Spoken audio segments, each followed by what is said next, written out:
It was an ordinary day. He was working as usual, unaware of what she was planning. He was stacking shelves while she was digging around in her car looking for something. She had tossed it aside the last time she used it, so she was unaware of where it could have ended up. She had a conniving smile on her face at the thought of her evil plan.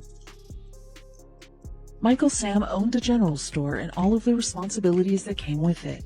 The store was in the middle of nowhere where people from all corners came to shop.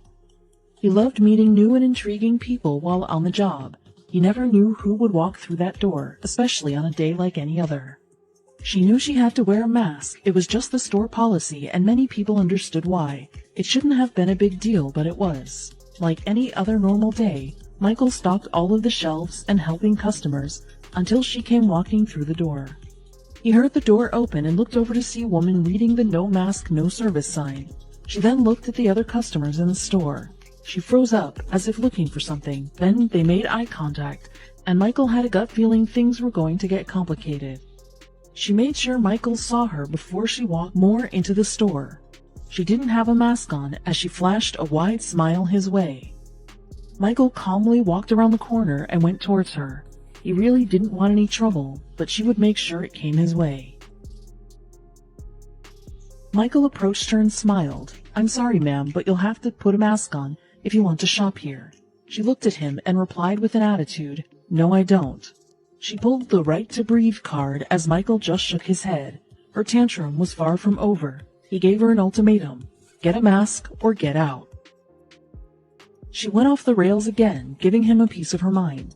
Michael could just listen to the abuse before his patience started leaving him.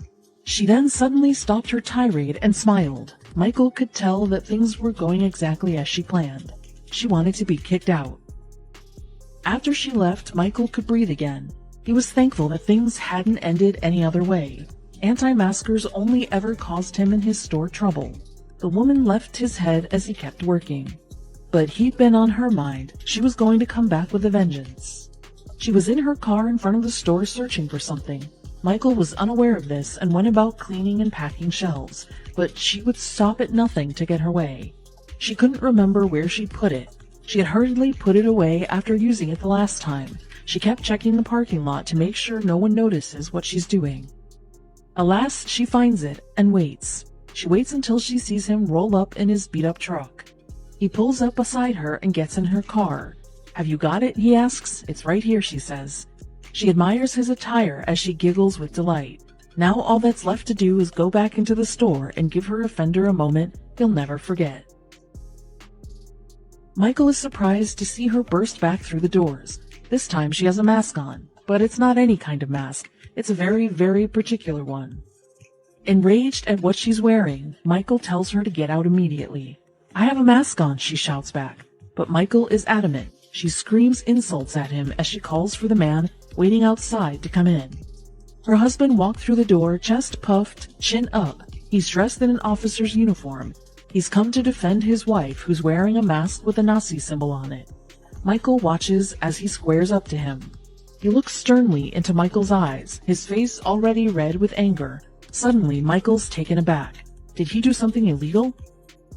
"This lady tells me you're breaching her right to freedom. If this can't be resolved, you're going to have to come with me," the officer said. "What? No," Michael said, confused. He rushed to explain the situation, but soon he smelt something fishy. The officer kept threatening him, so Michael asked to see his badge.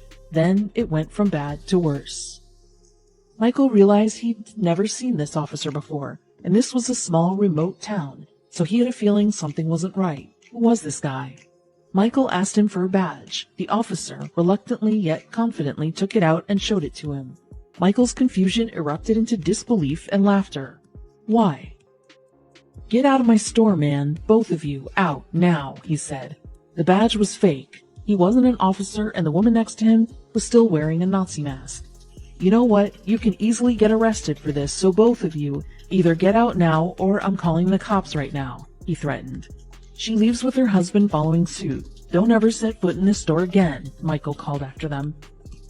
Michael's store is the only one in close proximity to the anti-masker couple's home, so now they have to drive an hour to the next town over anytime they want basic groceries like milk or bread. It was a burden they simply couldn't bear, so they soon came back to Michael's store. But this time, something changed. Michael was helping a customer pack her items when he saw them enter his store again. He finished helping the woman, grabbed his phone, and marched towards them. "Didn't I tell you both to get out of here?" he stated. She was wearing the Nazi mask again. Her husband wasn't wearing any. Michael sent them out straight away, but now they swore to take personal revenge on Michael. At first, everything seemed normal. His week continued as usual, but then he started to think more about the couple that threatened to get revenge. He started to worry, and for good reason. The store was too small to sneak past Michael and buy groceries, so the desperate couple decided to take matters into their own hands. First, they needed to know his routine, so they started to appear at the remotely situated store, just out of sight enough so that Michael wouldn't notice. He was completely oblivious that he was being watched. They stalked him for days. They knew what car Michael drove, what time he opened up, and what time he closed up. What were they up to? Michael told himself not to worry about the revenge threats. He consoled himself by reasoning that he hadn't seen them in days, so they probably just said that to scare him. The threats were empty, but he was wrong. It was another beautiful sunny day. The skies were blue and the temperature was just the perfect amount of warm with a cool breeze. Nothing could put a damper on Michael's good mood. He drove to his store, singing along to the radio as he drove down the empty road. But he was driving straight towards a sharp pin that would burst the happy bubble he was in instantly. It wasn't long before Michael realized there was a truck behind him. In fact, it was a truck he saw a lot of recently. When he pulled into his store and parked the car, there was a car already waiting there. That never happened this early, so Michael thought it particularly odd. When the truck that was behind him pulled up, Michael knew something was wrong. It was the anti-masker couple. They had come in separate cars. They were cornering him. They stalked him to make sure this was a quiet time for Michael. No witnesses. But what they failed to realize was that Michael was a big guy. He was also trained in mixed martial arts. He knew how to defend himself, and he was a hard guy to intimidate. He quickly dialed 911 and spoke into the phone while he raced to the back of the couple's car. Making sure they heard him, he loudly spoke as he reported their car registrations and threatening behavior. Michael later posted his story to Reddit and got an outpour of support and admiration for how he handled that situation. Remaining calm and firm in a situation where you are dealing with angry and unstable people is definitely a trait worth celebrating, and people made sure to let him know he was right. One user wrote, "She was trying to push every button the shop owner had because people like Karen want to own the libs any way they can. It's pathetic."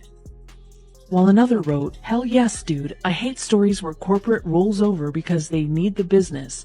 I could never see myself serving some Nazi regalia wearing moron. I wish everyone was as empowered / willing to do this as you."